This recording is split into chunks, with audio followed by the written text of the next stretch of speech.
IFM News. IFM News. IFM News. Lokal.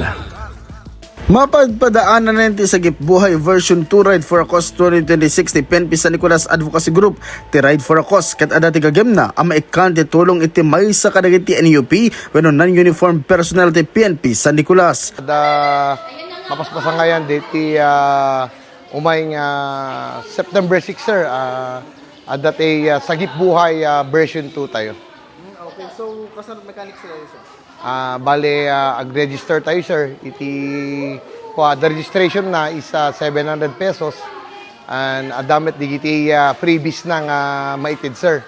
Akas mesang bado sir nga full sublimation, mesang tracker cap, mesang face tube mask, certificate, sticker, kan adanto pay meal na sir.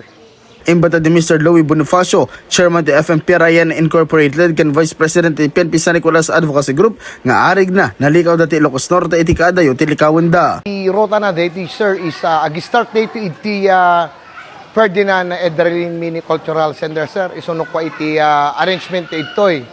Iti abay iti Roman Catholic Church iti sentro sir. Ket ti umunang photo ops na ket ijay pinili Aglipay Shrine.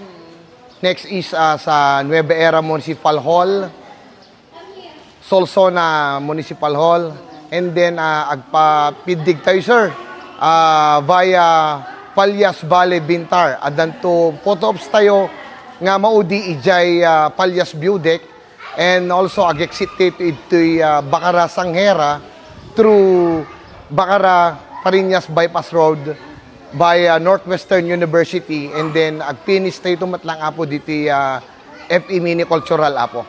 Mainaig iti daytoy ket inimbitaran nati amin tapno sakat makatulong da kan ma-enjoy da pay ti rides.